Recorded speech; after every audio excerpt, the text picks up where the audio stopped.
गेला जिल्हा परिषदेमध्ये तर जास्तीचा निधी आपल्या मतदारसंघासाठी आपल्या गटासाठी आणण्याची क्षमता काकांमध्ये असणार. पंचायत समितीचा सभापती आपला असणार आहे.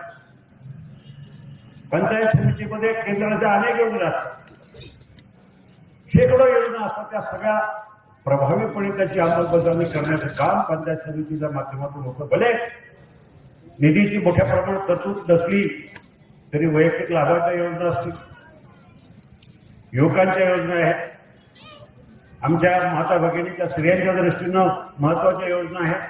ह्या सगळ्या योजना करण्यासाठी एक तरुण तडफदार पंचायत समितीचा उमेदवार म्हणून आपल्याला निलेश सरकार आपण उमेदवारी दिली.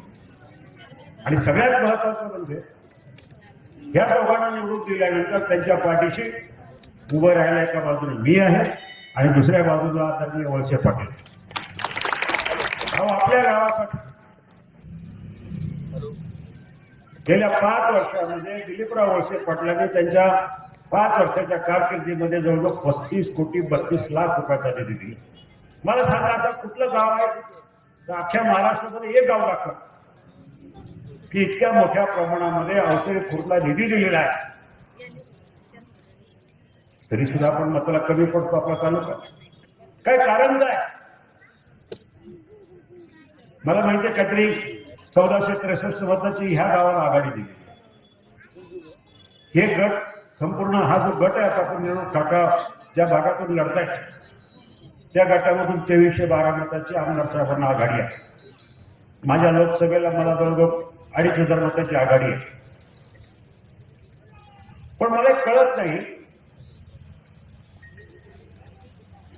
इतके वर्ष 35 वर्ष लोकांची सेवा करून प्रत्येक गावामध्ये मी जातो, गेले 2 वर्ष त्यांच्यावर काम करतात.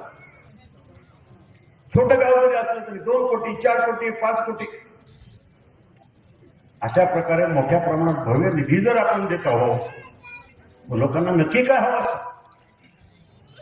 आता हे गेल्या विधानसभेच्या निवडणुकीच्या माध्यमातून काही गोष्टी आहेत.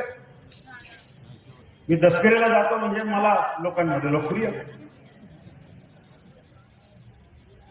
म्हणजे काय, विकासाची दसकरी घालतो आपण.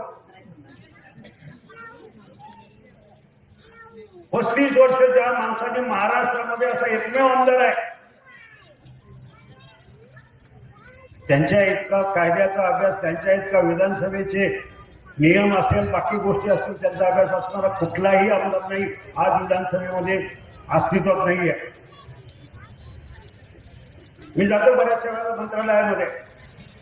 आम्ही दोघं जर बरोबर कधी मंत्रालयात गेलो तर मुख्यमंत्री सुद्धा समोरून येत असताना आवर्जून थांबतील आणि आमच्याशी चर्चा करतील. अशा प्रकारचं एक कुठंतरी दरारा आपल्या आमदारांचा महाराष्ट्राच्या राजकारणामध्ये. मग आपण कुठेतरी चुकलो नाही का? लोकसभेला काय झालं? 2 वेळा माझा पराभव असलेल्या महाराष्ट्रात दिल्या 6 जिल्ह्याचा माझा कारभार आहे. पुण्यामध्ये जवळ 7 मजली इमारत आहे, तिथं 500-600 लोक काम करतात. मी चेअरमन आहे. पण नुकसान झालं कोणाचं? माझं नाही झालं. नुकसान झालं या मतदारसंघात. आपल्याला पुणे नाशिक रेल्वेचं स्वप्न मी दाखवलं गेले 15 वर्ष. 2005ला मी पहिला प्रश्न रेल्वेचा संसदेमध्ये मांडला आणि ज्या वेळेला माझा पराभव झाला 2019ला, तेव्हा सगळी फाईल मंजूर करून रेल्वे बोर्डाच्या चेअरमनच्या टेबलवर होती. दुर्दैवानं आज सुद्धा ती फाईल त्याच जागेवर त्याच टेबलवर आहे. काही लोकांनी फक्त भाषण केली, का मात्र काही नाही. नुकसान हे झालं. कुठल्या गावात किती निधी आला? 2022 ते 2025 गेल्या 3 वर्षात खासदार नसताना कुठल्याही खासदारापेक्षा